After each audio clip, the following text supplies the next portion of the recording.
Morning student. आज हम BSTC first year में सब्जेक्ट है हमारा शिक्षा के उद्देश्य, ज्ञान तथा पाठ्य, जिसके अंतर्गत हम आज अध्ययन करेंगे प्रकृतिवाद की आलोचना। कि प्रकृतिवाद के अंतर्गत हम देखेंगे कि उनकी आलोचना किस प्रकार से क्यों की गई है। इसके अंतर्गत हमारा पहला पॉइंट है आध्यात्मिक का स्थान न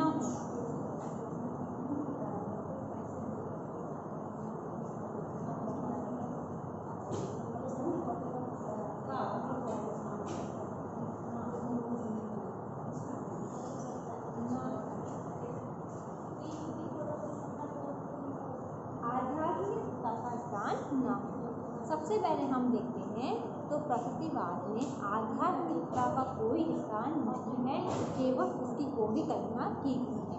आध्यात्मिक जो गुण है उसके अभाव में मनुष्य क्या है, पशु तुल्य के ऊपर नहीं हो सकता है, क्योंकि हमने देखा है कि आध्यात्मिक ज्ञान के अंतर्गत हम आत्मा परमात्मा ईश्वर का ज्ञान देते हैं, परंतु प्रकृतिवाद का कहना है कि जो मनुष्य है वह प्रकृति द्वारा पैदा होता है, प्रकृति द्वारा ही सीखता है। अगर मनुष्य प्रकृति के अंतर्गत अगर हम देखें तो और आध्यात्मिक गुण अगर उसमें अगर है नहीं तो क्या है, मनुष्य तुल्य होता है। फिर है असंतोषजनक उद्देश्य।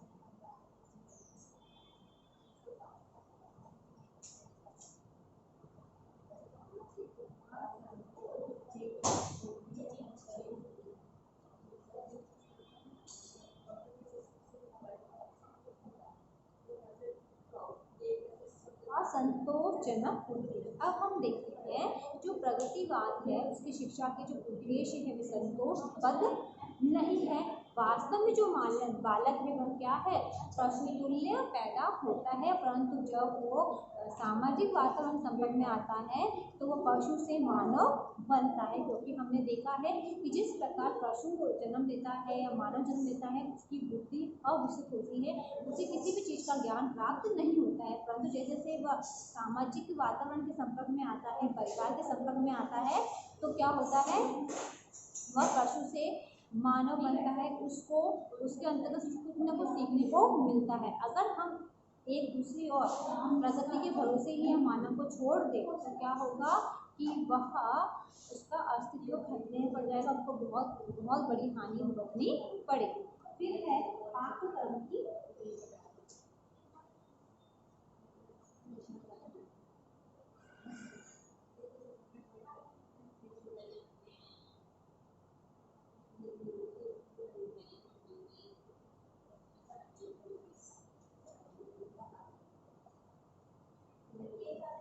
नेक्स्ट है पाठ्यक्रम की उपेक्षा। अब हम देखते हैं तो प्रकृतिवाद पाठ्यक्रम को बालक की प्रकृति, रुचि, आवश्यकता पर आधारित कर उसको उनसे महत्व को कम कर देती है। वास्तव में अगर हम देखें तो शिक्षा का उद्देश्य क्या है, मानवता का संपूर्ण विकास करना है। इसके अंतर्गत मानवता है जो संपूर्ण विकास के लिए पाठ्यक्रम पर आधारित होती है, तभी जो बच्चा है वह सीखने का प्रयास करता है। इसके अंतर्गत से हमने देखा कि इसमें जो पाठ्यक्रम है उसकी उपेक्षा की गई है। फिर नेक्स्ट है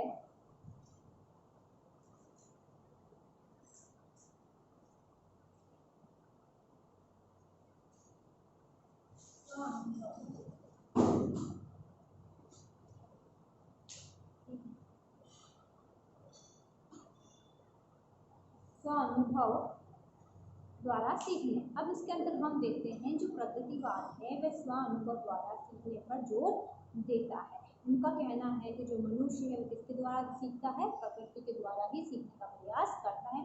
अगर हम देखें तो प्रकृति द्वारा जब व्यक्ति सीखता है तो उसकी जान को खतरा होता है, क्योंकि हमने देखा है कि अगर हम प्रकृति के ऊपर छोड़ दें बच्चों को कि भी प्रकृति के अनुसार सीखेगा तो क्या होगा कि उसे बहुत बड़ी हानि होती है। जैसे फॉर एग्जाम्पल हम देखते हैं कि अगर बच्चा आग के पास जा रहा है और आग के पास जाने पर जलन महसूस होती है, वो जलता है तो उससे उसको बहुत बड़ी हानि हो सकती है। तो इसके अंदर अगर हम देखते हैं तो जो बच्चा बालक है वे स्व अनुभव द्वारा सीखने का प्रयत्न करेगा, जिससे क्या होगा उसको दुर्घटना हो सकती है। तो हम इसके समर्थन में नहीं है कि जो व्यक्ति है वह स्व अनुभव द्वारा सीखता है, परंतु उसको जब अच्छे सिखाया जाता है तभी जो बालक है वो सीखने का प्रयास करता है। फिर है बाल केंद्रित शिक्षा।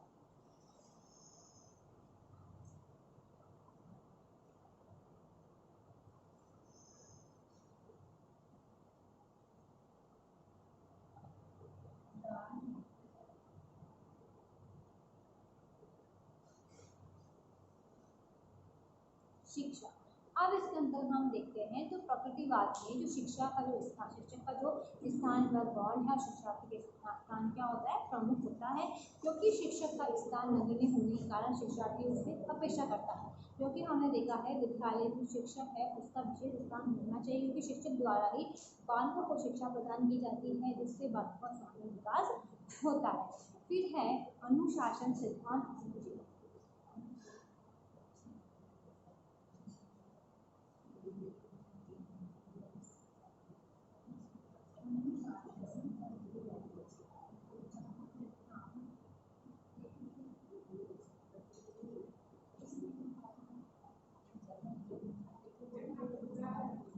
अनुशासन सिद्धांत अनुच्छेद। अब हम इसके अंतर्गत देखते हैं तो प्रकृतिवाद प्राकृतिक परिणामों के आधार पर अनुशासन के सिद्धांत का समर्थन करता है, क्योंकि हमने देखा है सिद्धांत जो बालक है उसको नैतिक गुणों का विकास नहीं हो पाता है, लेकिन अनुशासन रखने पर बच्चा जो होता है वो बाध्य होता रहता है और वह अच्छे गुणों को प्राप्त नहीं कर सकता, जिसके अंतर्गत वो गलतियाँ करता है और उसको गलती करने पर समय समय सजा दी जाती है। तो ये था अनुशासन सिद्धांत अनुच्छेद। तो ये थी प्रकृतिवाद की आलोचना।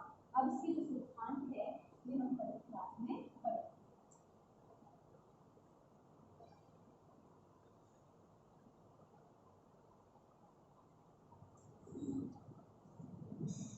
इससे संबंधित आज का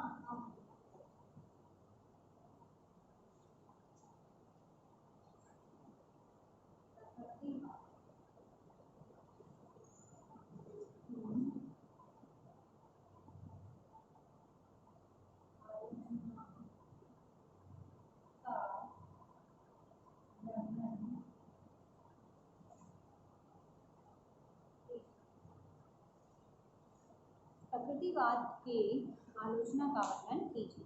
ये क्वेश्चन आपको आपके नोटबुक में करना। अंत में विशेष बात, जैसा कि आप सभी को पता है कि देश में कोरोना ऐसी महामारी बहुत फैल रही है, उससे सुरक्षित रहने के लिए मास्क लगाइए, हाथ को सैनिटाइजर करिए। यदि आप बाहर जाते हैं तो फिर व्यक्ति कॉन्टेक्ट में आते हैं तो कम से कम 6 फीट दूरी बनाए रखिए, जिससे आप सुरक्षित होंगे तो आपका घर भी सुरक्षित रहेगा। धन्यवाद।